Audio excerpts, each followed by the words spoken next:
Today we have a special guest. We have Dr. Kevin MacDonald, who's going to be joining us on the show. He has recently written The Culture of Critique.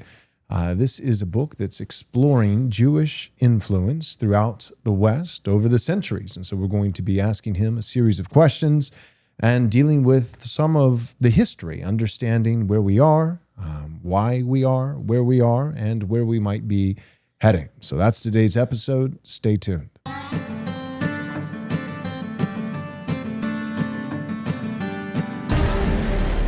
All right, we're here. Dr. MacDonald, welcome to the show. Just right here at the intro, tell us a little bit about yourself. You were a teacher and professor for a long time, so what you taught, where you taught, and I guess a little bit of what inspired you all the way back in the day when you wrote the first edition to write this book and explore the themes that you did. Yeah, as you were saying, I'm a retired professor. I spent about 30 years at Cal State Long Beach, psychology department. And my background was in evolutionary biology. And, I combined evolutionary biology with psychology, but I got into the idea of groups as being important in evolution, which was quite controversial at the time. And I came out with my first book on Judaism in 1994. And basically, it was about how Jews dealt with other peoples, how they disciplined their own people, and how they got out in the world in traditional societies. And then I wrote a book in 1998 on anti-Semitism. And as an evolutionary biologist, I did not think that it was entirely the fault of non-Jews. And so, each one of those, the major outbreaks of anti-Semitism throughout history, in my view, is that they involved Jewish behavior that the non-Jews disliked. Jews have a long history of making alliances with elites at the top of the society. In traditional societies, it would be the kings, the aristocracy, and when the aristocracy was oppressive, the Jews were the face of that. They were into money lending, and the aristocracy took a cut of that. They were into tax collecting. The aristocracy, of course, took a cut of that. And so they were much hated, really throughout history. And they did not have much power, really. They had some power, and they were always connected with these elites. But when you had the Enlightenment, their power really changed, took off, and they got involved in the media. They got involved in universities. The book on anti-Semitism was called Separation as Discontents, 1998. And the same year, it started out as one book, but it became two. Took a long time to get this published. But it got published by the same academic publisher as the first one, the Prager publisher. And so it came out in 1998. And the idea there was that just focusing on the 20th century and on Jewish influence and what are they up to, what do they want, and so that again, it was controversial in my field to have the idea that groups were important. I got the idea originally in the 1980s. I talked about the ancient Spartans. What they would do is they'd take their children away from their parents. They would train all the boys to be soldiers, and they were a huge military force to be reckoned with in the ancient world. But the culture of critique is all about culture and about Jews got involved in the media, they got involved in universities, and so on. So so that was the first edition was 1998. The second edition came out in 2002. And this is the third edition of Culture of Critique. It's got a fan base, shall we say. I mean, it has been quite well known in certain circles. And the idea, again, is about Jewish influence in the 20th century. So I have chapters on Jews in the left. I have chapters on, because there's just a long history of Jews being involved with the left going back to the 19th century. And the a chapter on psychoanalysis. I have a chapter on the neoconservatives, which is new to the third edition. Because when I wrote the original 1998, the neoconservatives weren't that important. They were hardly well known, but actually, if I was paying attention, they were pretty well known even then.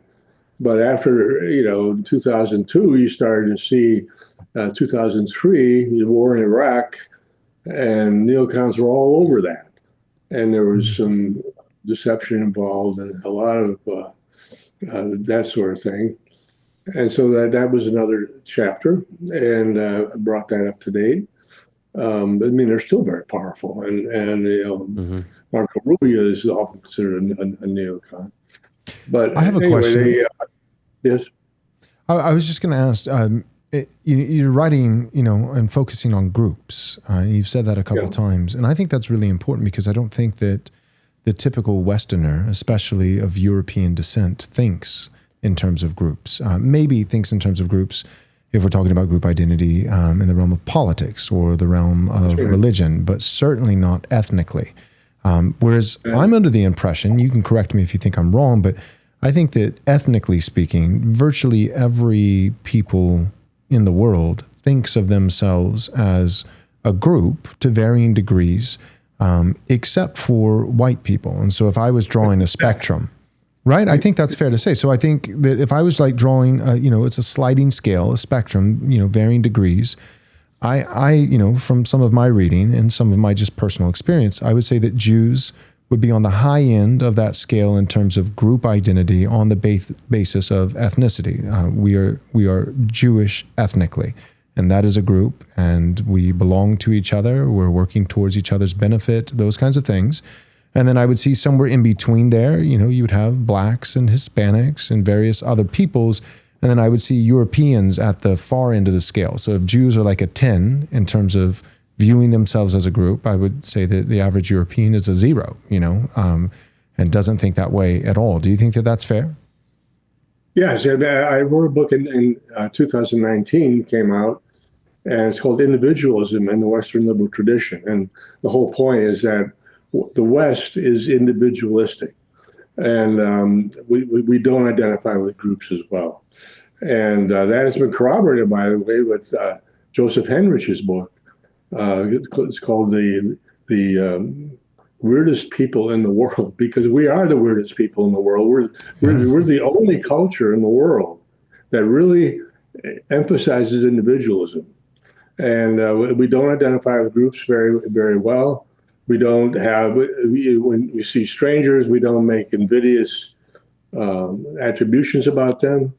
We tend to be individualists. And actually, a great example right now is Tucker Carlson.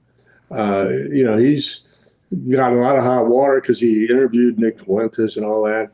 But when you look at what he writes, and he consistently does this, he's saying group identities are horrible.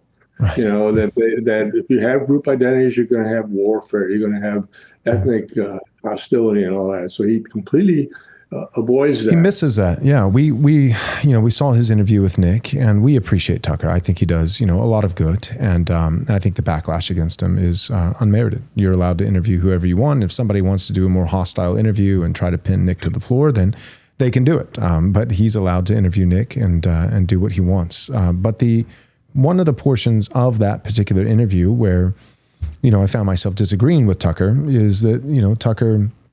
It's like, well, when it comes to, I just don't judge people on a group level, and I think that he's a Christian. We're Christians as well, Wes and I, and we talked about this recently, but there's different categories. Like Westerners need to be, and Christians for that matter, need to begin to think in different categories. Christians, different theological categories.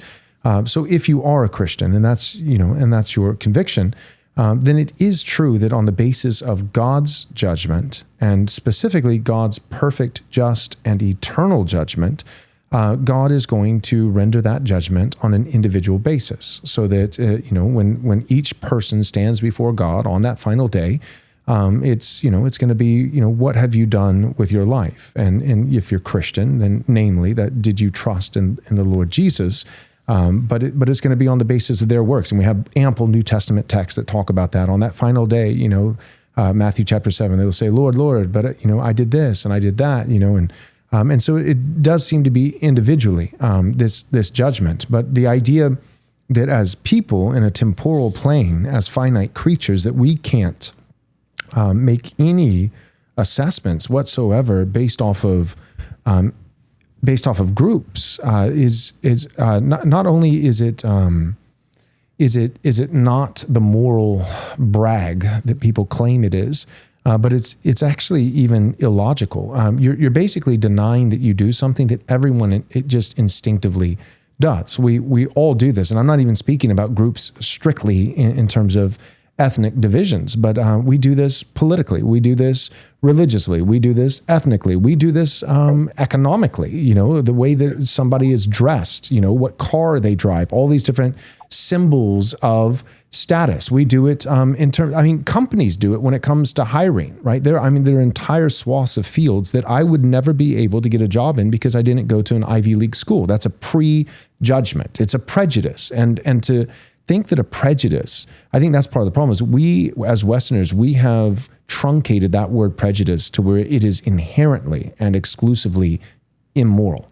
But I think that a prejudice is not inherently immoral. You can have prejudice on immoral bases, but you could also have prejudice that is, it's simply rational and logical, and there's no real morality attached to it one way or the other. What do you think that's fair?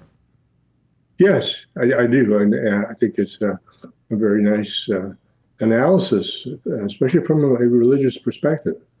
Jews are the opposite. They're extremely collectivist.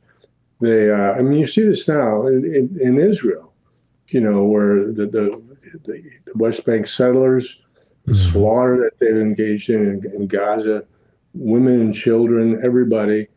It's this. I just wrote a thing on Mark Levin. And Mark Levin, he really wants all the people in Gaza to be murdered. Yeah, he's bloodthirsty. He is bloodthirsty, and it was just him. That's one thing, but he reflects the attitudes, I think, of the Israeli government and what they're the sort of right wing within Israel, and they are dominant. And the American Jewish community is supporting them, AIPAC and all. They are, so this is scary. And Tucker's way of analyzing this is a losing strategy. Yes. We live in a world of groups, and more so than ever. And blacks, Latinos, Jews, everybody comes into this country, and they're encouraged to adopt an ethnic or religious or some kind of identity. The silver is mine, and the gold is mine, declares the Lord of hosts. Yet your retirement dollars keep shrinking daily as Washington prints money out of thin air. Genesis Gold Group aligns financial guidance with godly principles when others serve only profit. Their faith-centered approach to gold IRAs stands apart in an industry that has forgotten what true stewardship actually means. Why gamble your family's future on Wall Street's paper promises? Your 401k and IRA deserve better protection. Genesis Gold Group transforms your vulnerable retirement accounts into physical gold, something real, something tangible, something that God created with inherent value. Their faith-driven experts walk you through every step, helping you shield your life's work from the financial storms up ahead. No high-pressure tactics, no hidden fees, just guidance rooted in timeless principles of sound stewardship. So the decision is simple. Watch your retirement evaporate through inflation or secure it in God's precious metal. Take action now. Go and visit rightresponseBibleGold.com. You can visit today for your free book, the Bible, and gold, and join the thousands of believers who sleep soundly, knowing their future is anchored in something unshakable. Again, that's rightresponseBibleGold.com, safeguarding your legacy with God's timeless treasure. When it comes to your financial future, are you planning forward or backwards from your desired results? What type of financial culture do you want to create for your family and for your children's children? We are not called to be wise as doves. Therefore, simpleton planning simply won't cut it. Joe Garrissey helps families develop and implement a long-term culture of excellent financial management. He starts with your goals, your tithing plan, your retirement, and the legacy that you want to build for your generations. And then he works backwards to build a real actionable plan to get your family on track. Now, many of my personal friends have benefited from the financial wisdom of Joe Garrissey that he shared for their specific situations. Do you want to work with someone who strives for alpha with your investing, hates taxes, and brokers insurance? Start planning smart. Call Joe Garrissey at 615-767-2555. Again, that's 615-767-2555. Or you can find him by going to backwardsplanningfinancial.nm.com. Again, that's backwardsplanningfinancial.in as in Nancy, M as in ministries.com. When we think about what powers our modern world, fighter jets, clean energy, even the phone that's in your hand, we rarely stop to ask the question, what powers our power? See, it all comes down to a handful of critical minerals, and most of these minerals come from overseas. Now that is a problem. Saga Metals is working to fix this problem. Their mission? Build a secure, independent future for North America by developing domestic sources of titanium, lithium, and uranium, the materials that our economy and defense depend on. Their flagship project in Labrador, Canada spans 160 square kilometers with a 15,000-meter drill program underway, driving a potentially world-class titanium resource. Saga has also partnered with global mining leader Rio Tinto, which can invest up to $44 million in Saga's lithium project, a major vote of confidence. Now, Saga Metals trades publicly under SAGMF in the US and SAGA, that's Saga, in Canada. With the race to secure supply chains heating up, a company with assets like these won't stay under the radar for very long. So learn more at sagametals.com. Again, that's sagametals.com.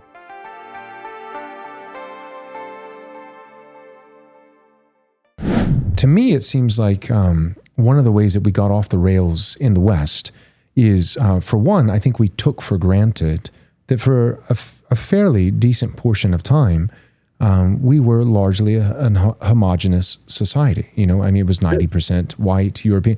And I understand that, like, you know, there were some distinctions, like we weren't very excited about the Irish, and then we weren't very excited about the Italians, you know, and like, so there were, you know, different pockets along the way that came with growing pains and frustrations and tensions. And some of those were ethnic, some of those were actually religious. It wasn't just Italians, you know, it was Catholics, you know, versus Protestants. And so, and because the Catholics were kind of held at arm's length, you know, initially, some of them turned to crime, and you have the mob syndicates, you know, in New York and these kinds of things, in a similar way that historically Jews who were held at arm's length for various reasons. There were reasons, you can agree or disagree with them, but it wasn't arbitrary. There were reasons.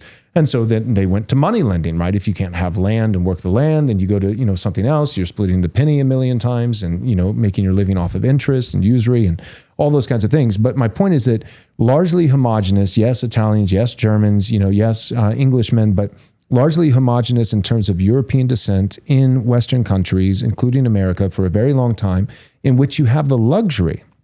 And I think it was taken for granted. We we didn't quite recognize why we had that. But you have the luxury in a homogenous society to think more individualistically, to think on the basis of this person, that person, because your country, your nation, your society is one group. So I think that's, when I think of causes for what you're espousing, I would name that as one of the causes. And the second cause, and this bothers me because I'm a Christian. And in fact, I don't know if you're aware of this, but I actually am a pastor.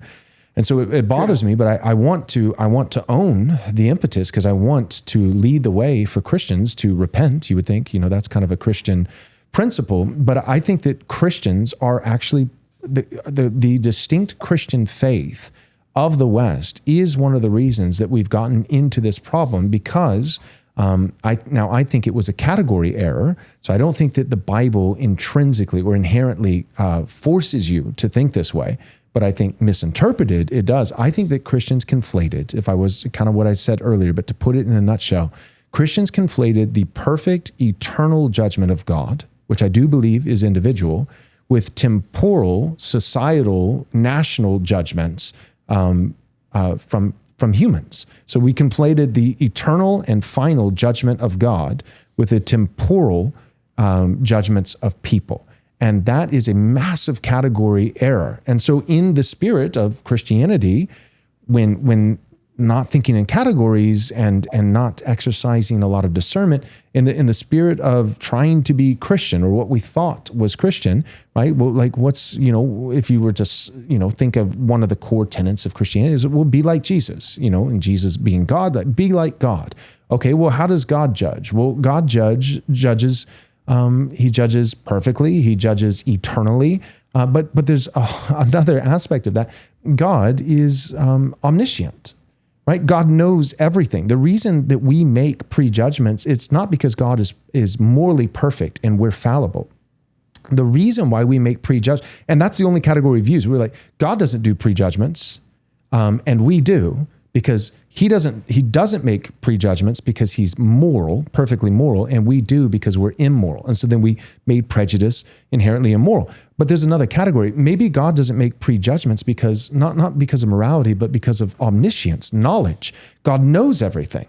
And we're finite. So maybe it's less about our fallenness, where prejudice steps in, and more about our finitude, the fact that we don't know everything. So when I'm meeting someone for the very first time, it's not the immoral impetus of arrogance or hostility. It's actually more the fact that I have nothing to go off of because I'm finite, because I'm not omniscient. And so all I have is those things which are initial and witnessable and visible and apparent, their dress, their ethnicity, their accent, their speech, those kinds of things. Or if it's on social media, their political affiliation, are they Republican or Democrat?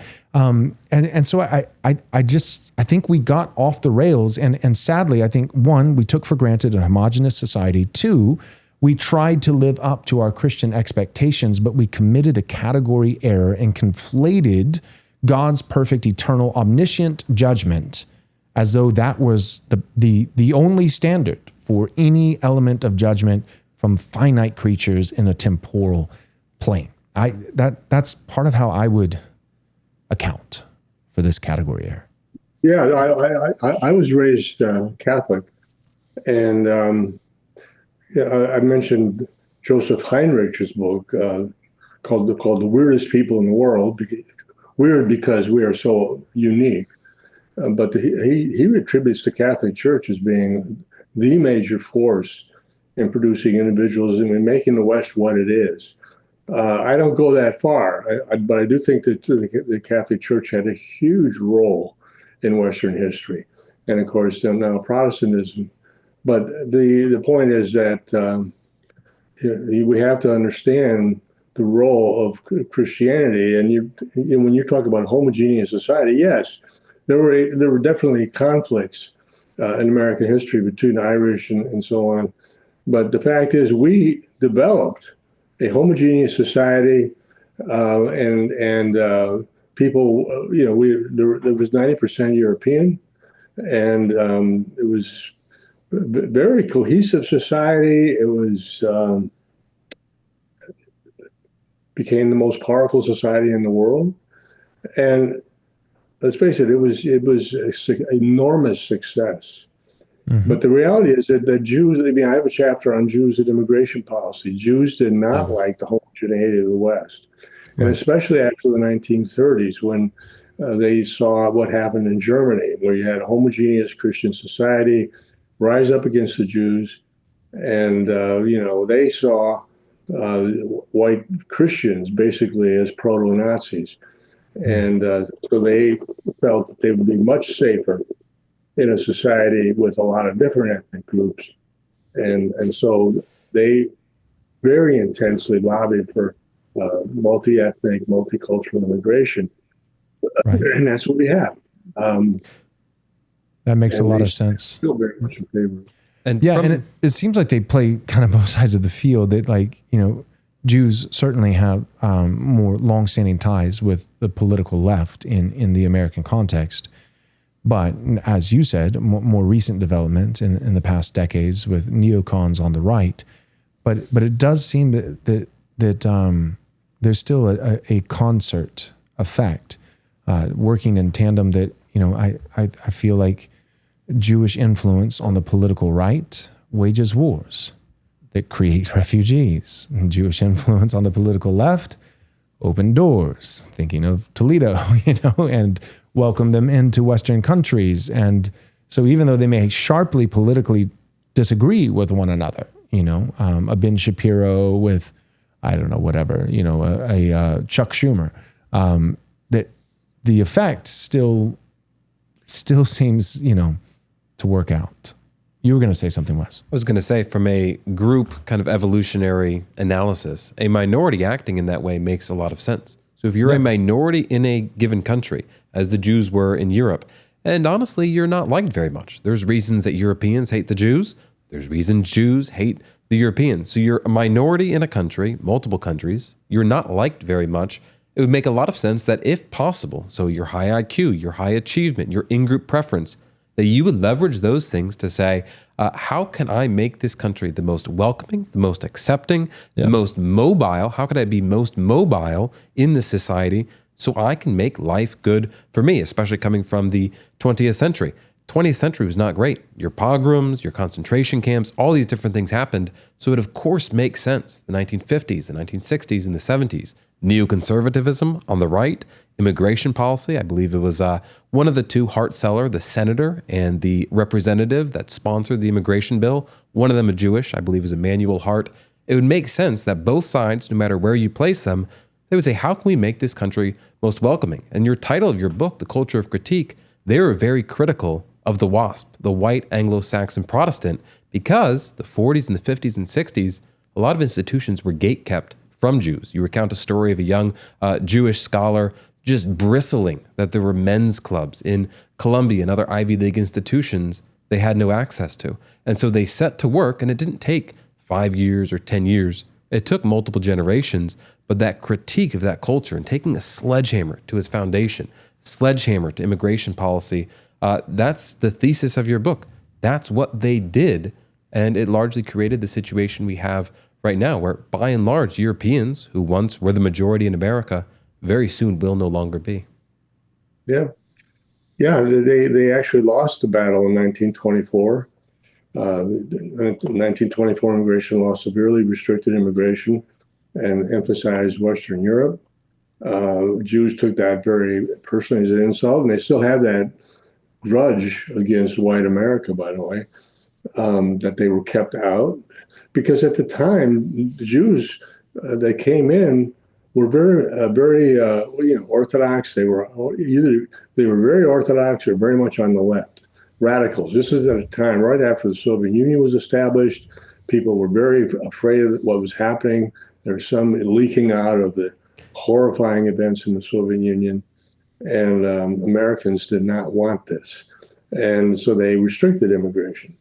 But so 40 years later, they succeeded. And there was a constant effort that entire time, establishing, organizations, establishing panels of experts, getting John F. Kennedy to write a book. He didn't actually write it, he put his name on it. Same with Hubert Humphrey. And so it was a full court press on immigration. And, there was a real fear, especially after World War II, about what could happen in a homogeneous white Christian society. And so here we are. Yeah. What do in the year you 2025, sort of reaping the results of that. Right. Hey friends, Gray Toad Tallow is a family business making skin care the way that it should be, simple and clean. The company began as a personal mission to find healthier, more affordable solutions to common skin problems without the chemicals that are found in most products today. Now, that search led to crafting balms from grass-fed, grass-finished animals that were naturally rich in vitamins and healthy fats, which is exactly what your skin craves. These balms fight dryness, they calm eczema and psoriasis, along with other stubborn skin issues, without containing all the nasty toxins. Gray Toad Tallow offers everyday soaps, balms, and beard balm for men. To experience some of their products, grab a balm sample pack. Each batch is made with care in their home and shipped directly to their customers. For skin care, the way that God designed, natural, clean, and effective, visit graytoadtallow.com. Use code RIGHT15 for 15% off your order today. Again, that's graytoadtallow.com. And if you want 15% off, then add the promo code RIGHT15 today. America is a country that was founded for the purpose of allowing Christians to do their duty before God, not to have their consciences ruled by the doctrines and commandments of men. Reece Fund exists in order to see the 10 Commandments properly applied, not just as a plaque on the wall, but to actually be used in business as though they're commandments from God that we're supposed to obey. Our goal is to find businesses and to buy them and to build them up. We want to find manufacturing businesses and use them to make sure that we can maintain our capacity to do things here. Reece Fund, Christian capital, boldly deployed. I was going to ask, what would be your personal thoughts as someone who has studied this subject matter for quite some time and looking at the lay of the land and where we are today? Do you have any hope? Do you feel like it's over? Do you what do you predict, or what do you suspect the coming years might look like? Well, we have to keep fighting, and we can't give up. But I do fear what would happen to a white minority population if they really lost power. You see what happened in the Soviet Union when the Russians lost power. You see what happened in Gaza when Jews controlled it completely, and they just wiped people out. So it's a very dangerous situation that we are in. And certainly white people will have power even when they become a minority, but they will have dwindling power. And you're still going to have this Jewish elite. I mean, the thing is, especially in the third edition, I emphasize in the introduction, which is like 100 pages. Excuse me, I get a problem here. That the real story here is the rise of a new elite. If you go back to the beginning of the 20th century, you have this WASP elite centered in the Ivy League universities, Wall Street, the State Department, and politics. And that is what has been eclipsed. So a gradual rise of the Jews, beginning in the 1920s, I suppose you could say, but there's a lot of anti-Semitism in the 1920s. Henry Ford very famously wrote, the Dearborn Independent. And later in the 1930s, you had Father Charles Coughlin, and he was a Catholic priest, had a huge radio audience, and he was railing against the Jews and the bankers and all that. And but after World War II, anti-Semitism just declined to nothing. And you saw the rise of the Jews in the universities, even more so in the media. Jews have bbeen in the media since the 1920s, 1910s, because the New York Times was owned by Jews. And very specifically, it was funded by Jacob Shipper, one of these very wealthy Jews. And they got a Jewish editor and owner there. And the whole point was to help the Jews. And then, NBC was Jewish, CBS was Jewish. And so when I grew up, you had three networks, ABC, CBS, NBC. They were all owned by Jews. And so huge position in the media. And that's important because media has influence. We're seeing less influence now of the legacy media, but it certainly has influence. And I'm very concerned about Larry Ellison, who's an extremely wealthy owner of Oracle, more or less. He has bought up CBS, and more importantly, he bought up TikTok. Correct. And he installed Barry Weiss as head of CBS. Now, Barry Weiss, if you know her, she is a fanatic Zionist. Okay, you're not going to see any criticism of Israel on CBS. And they are going to be gung-ho for any war that might benefit Israel. So the media is still important, and it's still largely under Jewish ownership. Certainly, there's been some good things that have happened, like Elon Musk taking over Twitter and installing a much more free speech regime, and that's all to the good. I'm so sorry. But anyway, the point is that there's a rise of the Jews after World War II, especially in the 1960s. I lived through it at the University of Wisconsin. I was a student there. The Jews were totally involved. Jewish students who were really called red diaper babies because their parents were communists in the 1930s. And their children in the 1960s became the sort of cutting edge of the radical movement of the 1960s. So I have a chapter on that. But it's I lived through it, as I said. It was very striking. I had Jewish roommates. I went to these protests. But it never felt quite right with me. And then afterwards, I gradually moved to more conservative positions. I voted for Gerald Ford, for example. And anyway, that's sort of my story there. Yeah. Dr. MacDonald, I'll give you a second here and lay the premise because I want to hear from you on Bolshevism, specifically 1917, the Bolshevik Party. With Russia, you had the collapse of basically the last of the Christian emperors. And so discontent among the peasants led to provisional government. I think it lasted just for a short number of years. Then you had different groups vying for power, the Mensheviks, the Bolsheviks. And ultimately, as we know from history, the Bolsheviks were successful in October of 1917. Now, the history of the Bolsheviks is not as simple as to simply say they were all Jews. There's leadership, there's foot soldiers, there's revolutionaries, there's criminals. But what's fascinating, and I think applicable to our time, the Bolsheviks were mostly comprised of non-Russians. So you go into Jewish involvement in the book. We don't have time to get into all of that here, specifically in leadership. What's also fascinating is as you have a natural Russian aristocracy replaced and an uprising of the people they're furious, they're mad, they want regime change. The party that succeeds is not a party homegrown of the people of Russia, that with a political solution that makes sense for a Russian people. It's outsiders. It's people not native to the land, those that have come in and said, we'd like a piece of this and we'd like some of that. We think there's ways that this could be improved here. And Jews largely involved in the leadership of it, coming in and saying, this seems like a great moment. This seems like a great opportunity. The people want this. And a relatively small party in Russia brought about the system that, again, was established for till 1989, close to 80 years, and untold bloodshed in the millions. But again, don't miss the point.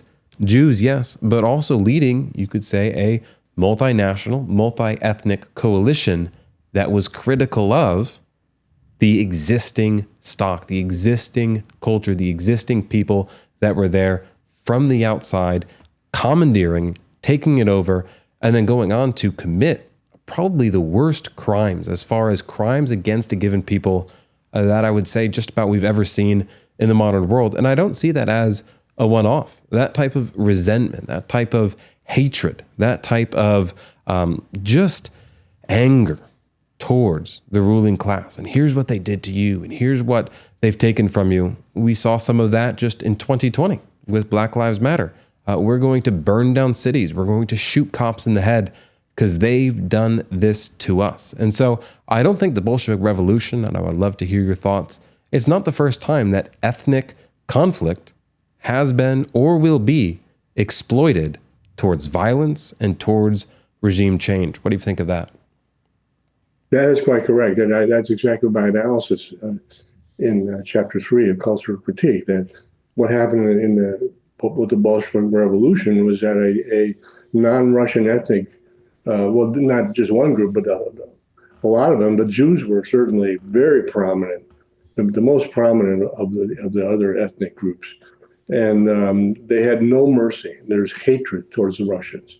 And if there's one lesson that comes out of this, you don't want to get in a situation where you are a minority or majority that is ruled by a hostile ethnic group. And of course, that's what we have here now, where our elite is hostile towards the people and culture of America, the Christian culture, traditional Christian culture of America, the white homogeneous majority that really was there when I was growing up, really until after the 1965 immigration law and changing gradually after that. But now we've imported, many, many millions, 65 million or something, and now we are on the verge of being a minority. If you look at the children, most children are non-white in this country. So we have a huge problem ahead of us. And we have to, as an evolutionist, I don't think human nature is going to change. I think that the hostility, and we already see the hostility toward white people. We're blamed for everything. And we're the bad guys of human history. And when you have that attitude, and it's very widespread, and you even see it, in places like MSNBC and other major media figures. So that's a very scary proposition. But yeah, they were very committed. They hated the Russians. They hated Christianity. They loved burning down the churches or making the churches into reading rooms or something. And then that went on for, decades.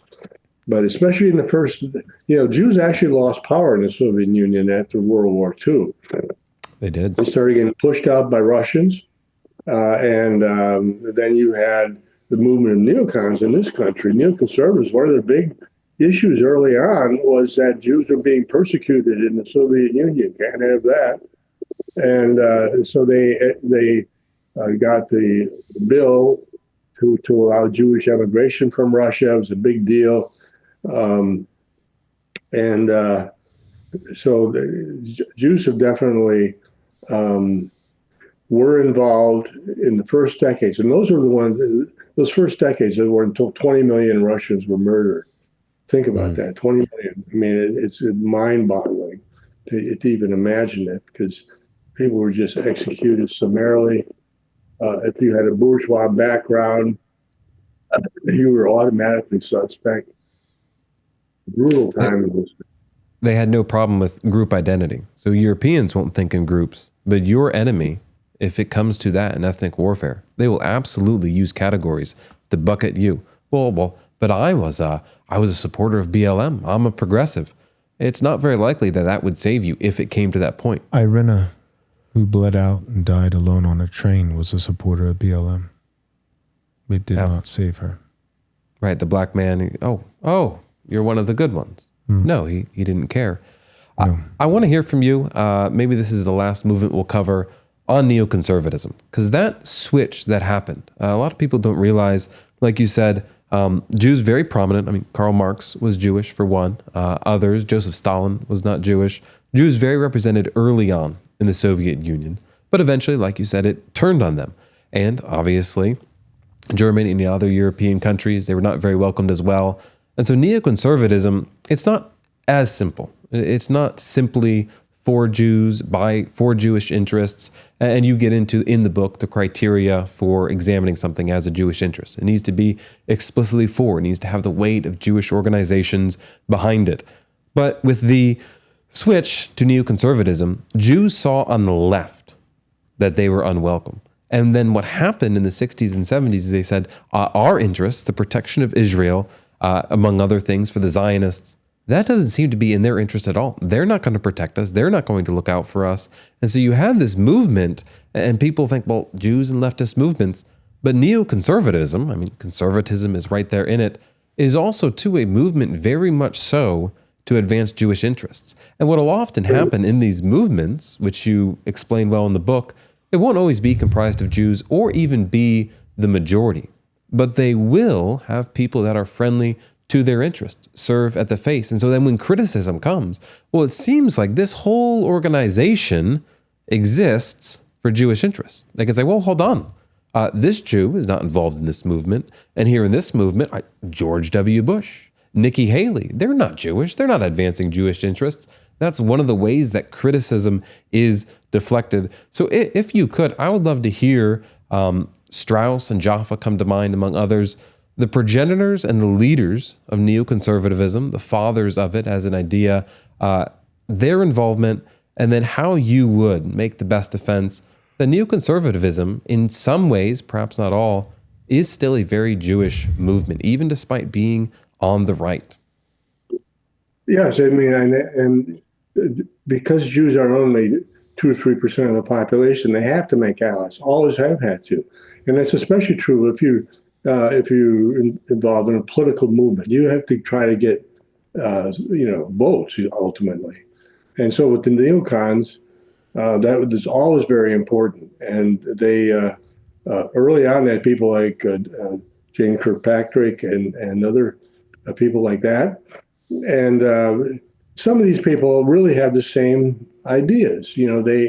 They strongly back Israel, and maybe for religious reasons, maybe for foreign policy reasons, that it's good for America. But the point is, they are then welcomed into this movement because they're on page with that. And so what the Jews have been very good at is establishing a very elaborate infrastructure.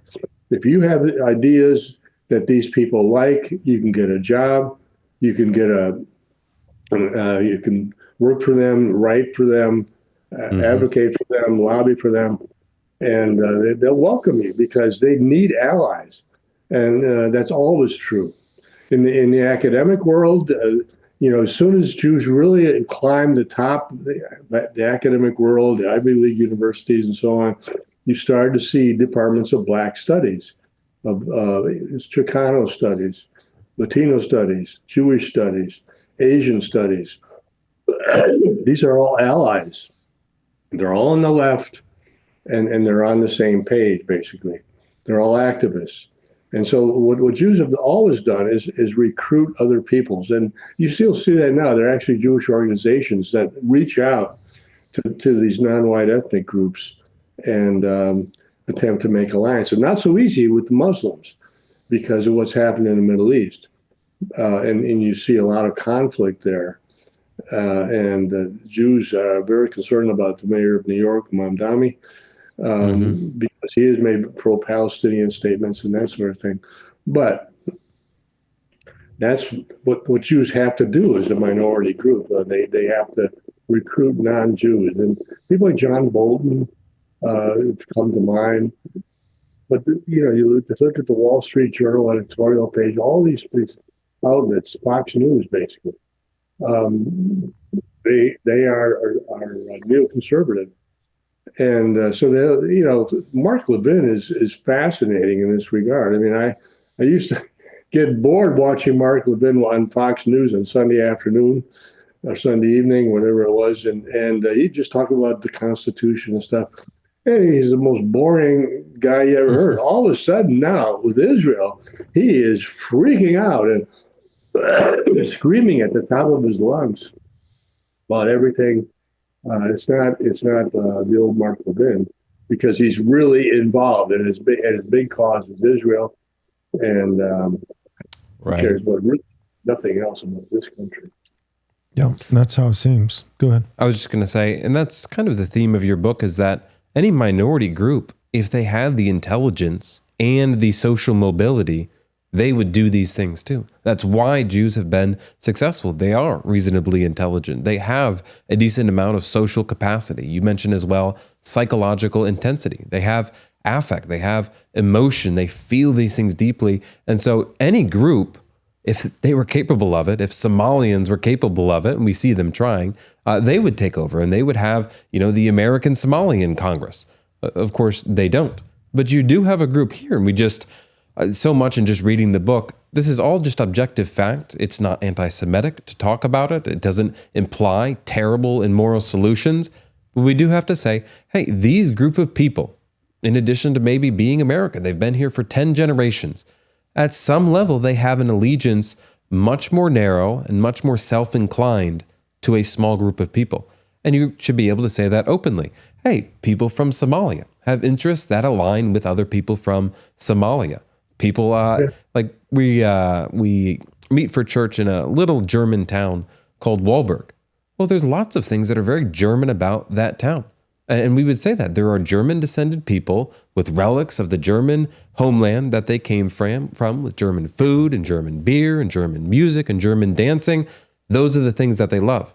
So why is it then that there's one group in America that similarly have those interests, but they're socially and politically mobile, high intelligence, and have been very successful, and that group, we're not allowed to say anything about that dynamic at all? We just simply have to end that taboo. It has to end. We have to be able to say, hey, that actually might not be in America's interest, and it is being advanced. Because we know at a certain level, you have a biological loyalty to this group of people. That's all that Tucker is saying, for example. And he's now seen as a Nazi. He and Candace Owens often called Nazis now. And all he's saying is, hey, I'm critical of the fact that the Israel lobby is so influential in American foreign policy, and talked about the war with Iran recently, but also the Iraq war, and this the general power that they have in Washington, and that is way too much for these people. So we have to combat that. We have to simply state it. We have to try to get the facts right as best we can, and I'm always open for debate on these. And when I say, I try to get good sources, but it's an uphill struggle, and I am kept out of the mainstream media, and it really disappoints me that is the case, and I'm sure you probably feel the same way. But everybody, there are lines that are drawn, and people dare not cross them without severe consequences. And this is, talking about the Jews is way up there, because you're talking about an elite group in the society, well-funded, and they fund all their interests and projects, the infrastructure, the neoconservatives, the left, and much else. So a powerful group, and we have to be able to talk about them. Yep. Just to give one more plug for your book, I was going to say, over 600 pages, The Culture of Critique, 3rd edition, very well footnoted. This is a well-documented, well-researched book. I think the last 60 pages of it are references, and most of it you're often citing Jews in their own words. So just to say, you've done a great job of going through, here's their own words, here's what they've said, make a conclusion for yourself. Yep. Well done. Well, thank you so much for coming on the show. We really appreciate it. And is there anywhere that our listeners could follow you and keep up with your work? Yeah, please. I write on Occidental Observer, the occidentalobserver.net, and of course my book, The Culture of Critique. I also edit the Occidental Quarterly, which is more academic type articles. But there's a big focus on Jewish issues, obviously, everything I do. Anyway. Okay. Again, I apologize for my physical state here. I didn't realize it was going to be this bad. Yeah, no, it's okay. We could do it again sometime. Okay. Well, thank you for coming on the show. We really appreciate it. And thank you to all the listeners for tuning in. And we will see you, Lord willing, on Friday. Thank you.